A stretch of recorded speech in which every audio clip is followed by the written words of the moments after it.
Think classrooms are a sanctuary for film exploration?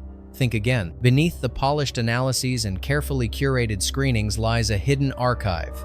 Films so unsettling, so structurally defiant, that instructors quietly remove them from syllabi, not banned by governments, not protested by critics, simply erased from education. These films don't just disturb viewers, they destabilize the frameworks used to interpret cinema. Moral ambiguity, fractured storytelling, and extreme visuals make them impossible to teach. Professors skip them, students whisper about them. No textbook dares to include them. We're not talking about ordinary banned films. These titles were blacklisted by the very institutions designed to study them. Some disrupted narrative conventions, others defied genre, and a few were outright unbearable to dissect. In classrooms built on logic, structure, and pedagogy, these films were chaos incarnate. Tonight, we delve into the cinematic forbidden, the unteachable, the controversial, and the horrifyingly real. These are the stories that left academia speechless, the reels that dared to challenge the very act of watching. If you think you know horror, prepare to step into a realm even scholars fear. Let's unlock the darkness and begin the test. 1. Sallow,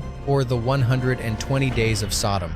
1975. The system doesn't break, it devours. Pasolini transforms de Sade's infamy into a political chamber of horrors. Teenagers imprisoned, stripped of autonomy, subjected to rituals of domination and humiliation. The fascist setting only sharpens the cruelty. There is no escape. No metaphor softens the blow. It is brutality rendered with clinical precision. Film departments feared it, not because it lacked purpose, but because its purpose was too powerful, too direct, too shattering. Debates spiraled. Emotions overtook theory. Screenings risked outrage and trauma. Eventually, many schools simply deemed it unmanageable. It stands as a reminder of how cinema can expose the darkest recesses of humanity and why some works are left outside the academic door. Some films don't challenge your beliefs. They challenge your threshold for being human. 2. Subconscious cruelty.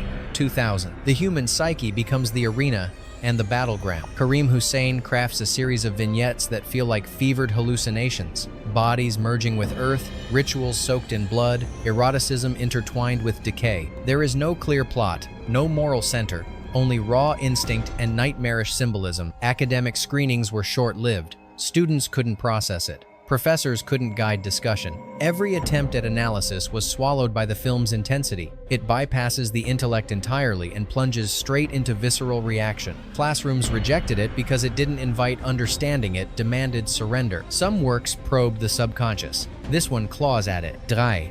Begotten. 1990. Creation, destruction, and rebirth, stripped of language, stripped of mercy, shot in corroded black and white. Begotten presents a world that feels ancient and forbidden, as if unearthed from a tomb rather than filmed. A godlike figure disembowels himself. A new being emerges from violence and ritual. Characters stagger through barren landscapes and imagery that resembles myth turned nightmare. Film schools couldn't integrate it. No screenplay to dissect, no dialogue to interpret, no conventional rhythm to trace. Attempts at discussion often dissolved into stunned silence. The film exists beyond pedagogy, designed not for analysis, but for immersion, harsh, surreal, overwhelming. Some films aren't meant to be watched with the mind, but endured with the nerves. 4. The Poughkeepsie Tapes. 2007. It feels like evidence that escaped a locked archive. Structured as a pseudo-documentary, the Poughkeepsie Tapes assembles interviews, police footage, and grainy recordings from a serial killer's personal collection. The realism is suffocating. The staging too natural, the horror too close to the kind of truth audiences never want to meet. Film classrooms couldn't hold it. Students recoiled. Some convinced the footage was genuine. Discussions stalled. Analysis failed. The emotional toll overshadowed academic interest. Professors withdrew it from their curricula, not because it lacked craft, but because it blurred the line between fiction and reality too effectively. It became forbidden not by decree, but by consequence. Some horrors don't pretend to be real. They simply feel real, and that's enough. 5. I Spit on Your Grave. 1978. Revenge becomes a mirror, one you may not want to face. After enduring unimaginable violence, a woman rises from despair to deliver retribution that feels both methodical and merciless. I Spit on Your Grave refuses catharsis. It refuses moral clarity. Every moment is drenched in discomfort, leaving the viewer exposed to the rawness of pain and retaliation. Within academia, The film sparked conflict rather than conversation. Ethical debates dissolved into emotional reactions. Screenings provoked complaints, tears, and walkouts. Professors quietly removed it from their plans, not because it lacked depth, but because its brutality overwhelmed any analytical framework. It is a film that doesn't guide, teach, or comfort. It confronts. Some vengeance stories offer release. This one leaves a wound. 6. Evil Speak, 1981. When the occult meets a keyboard, something ancient logs in. At a harsh military academy, a bullied cadet uncovers a forbidden ritual encoded within an old computer system. What begins as curiosity spirals into demonic invocation, summoned not by chanting, but by keystrokes and corrupted data. Evil Speak blends satanic panic with early digital fear, creating a tone that veers unpredictably from camp to carnage. Film schools couldn't make sense of it. Screenwriting instructors couldn't decide whether the film was self-aware or simply chaotic. Genre theory courses failed to pin it down. Once the climactic bloodbath erupts through a fog of technology and ritual, no one knows what the film intends to be. Its inability to fit within academic categories pushed it out of classrooms entirely. Some evils whisper, others crash through your monitor in a blaze of static. 7. Things, 1989. Cows shot on videotape, a cabin, a couple of men, a bizarre creature birth, and dialogue that drifts like a nightmare. Things is less a movie than a disturbance, grainy, disjointed, unnervingly sincere in its absurdity. It feels like a cursed tape that shouldn't be played, let alone studied. Academics tried. They really did. But film theory broke against its incoherence. Students didn't know if the film was intentionally surreal or unintentionally disastrous. The laughter in screenings wasn't amusement, it was confusion escaping through the cracks. Eventually, it was excluded entirely, not because it was unwatchable, but because it defied every tool used to analyze cinema. Some nightmares don't follow structure. They simply exist and dare you to endure them. 8. House of Whipcord, 1974. Punishment masquerades as righteousness. Inside a secluded British manor, a self-appointed moral guardian runs a private prison where women are punished for perceived sin. House of Whipcord blends exploitation, moral commentary, and psychological dread into a bleak portrait of authority gone mad. Professors couldn't agree on its intentions. Was it condemning cruelty or indulging in it? Feminist readings clashed. Genre classifications faltered. Every attempt to create a lecture around it collapsed under the film's contradictions. The film wasn't rejected for being extreme, it was rejected for being indecipherable. In an academic space, searching for meaning, this film offered only ambiguity. Some stories don't illuminate truth, they cloud it. 9. Axe M, 1992. Horror isn't always crafted. Sometimes, it just happens. A group of friends heads into the woods, expecting a carefree weekend. What follows is a film stitched together with jagged sound, wandering shots, and dialogue that drifts in and out like static. Axe M feels less produced than captured raw, unfiltered, and utterly resistant to convention. Film departments couldn't handle it. Traditional filmmaking principles, framing, pacing, continuity, disintegrate within minutes. Some instructors attempted to use it as a case study in outsider cinema, but discussions quickly derailed. Students didn't know whether to analyze it, laugh at it, or simply leave. Its refusal to adhere to any cinematic grammar made it impossible to teach, and so it was quietly abandoned, living on as a whispered curiosity rather than an academic reference. Some films don't break rules. They behave as if they've never heard of them. 10. Night Warning, 1982. Love can be lethal. A teenage boy, controlled and obsessed over by a twisted aunt, becomes trapped in a web of manipulation and murder. Night Warning confronts taboo subjects and unsettling family dynamics, blending horror and psychological unease in ways that elude standard analysis. Professors found the film difficult to contextualize. Gender, genre, and narrative theory clashed. Debates escalated into frustration. Eventually, educators quietly shelved the film, not for immorality, but because its complexity defied classroom instruction. Some horrors live at the dinner table, not in the shadow. 11.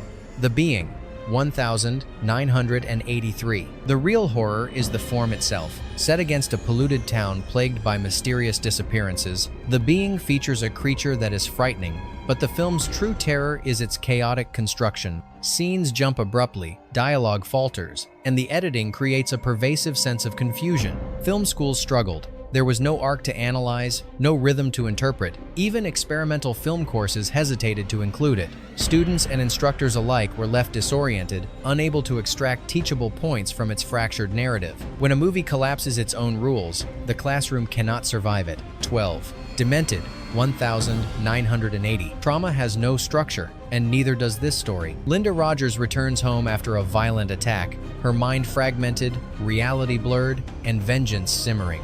Demented does not offer closure or clarity. It moves erratically, keeping viewers on edge, navigating a psychological labyrinth with no map. In academia, the film was untenable. Feminist studies, genre analysis, and narrative theory collided when discussing it.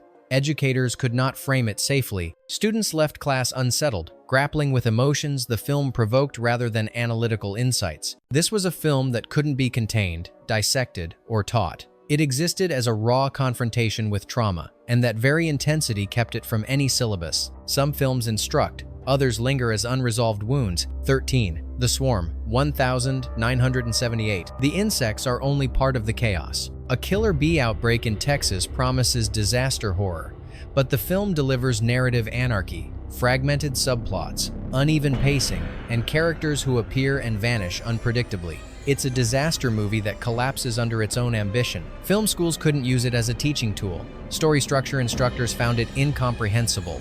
Editing classes called it an example of what not to do. Students became frustrated by the lack of cohesion. Eventually, the movie was quietly removed from any academic consideration, not because of content, but because its form defied instruction. Some disasters unfold on screen. Others unfold in the mind of anyone trying to explain them. 14. Blood and Lace, 1971. The orphanage walls hold more than children, they hold secrets. In a dimly lit home for troubled girls, disappearances mount, and the adults who should protect them are part of the nightmare. Blood and Lace conveys horror through atmosphere and tension rather than jump scares, leaving viewers unsettled in subtle, lingering ways. Film schools rejected it not due to quality, but because it resisted analysis. There was no conventional narrative, no consistent tone, and no clear moral compass. Professors avoided it, unsure how to guide students through the discomfort it generated. The film teaches no tidy lessons. Instead, it leaves an emotional residue, a feeling of moral disorientation that educators couldn't frame within structured discussion. Not all terrors roar. Some crawl quietly into your mind. 15. The Baby, 1973. Hay grows older, yet remains a child, and no one dares question it. In a suburban home warped by obsession, a man is confined to a crib, babbling and crawling like an infant. The baby unsettles not through gore, but by presenting a world that defies logic and morality. Every interaction is tinged with discomfort, and the silence becomes oppressive. Film instructors found themselves paralyzed. The story could not be categorized. Psychological horror, satire, exploitation. Attempts to analyze it led to confusion and debate without resolution. No lesson plans survived the experience. In classrooms, the film became a ghost, mentioned but never shown. It wasn't the shock or the oddity, it was the film's refusal to conform to any known framework that made it unteachable. Some fears whisper.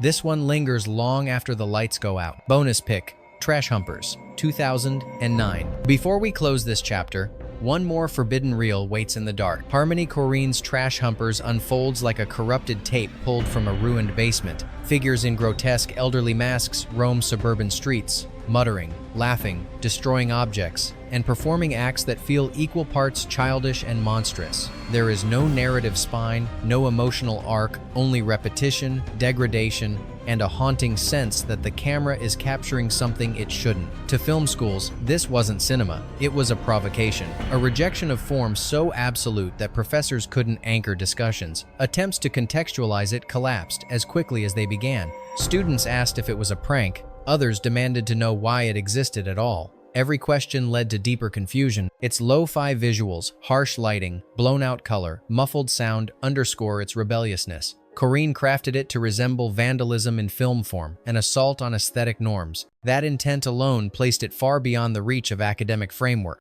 In the end, Trash Humpers wasn't just removed from syllabi, it was avoided entirely, not because it lacked meaning, but because it forced viewers into a place where meaning disintegrates. Some films are born to be analyzed. Others, like this one, are born to haunt the spaces academia refuses to look at. If you followed these unteachable horrors to the end, you're not just a viewer, you're someone willing to step into the shadows academia avoids. These films weren't crafted for classrooms, they were crafted to disturb, to provoke, to challenge the boundaries of cinema itself. If exploring the hidden corners of horror speaks to you, consider staying with us. There are more buried reels, more forbidden stories, and more nightmares waiting to be uncovered together.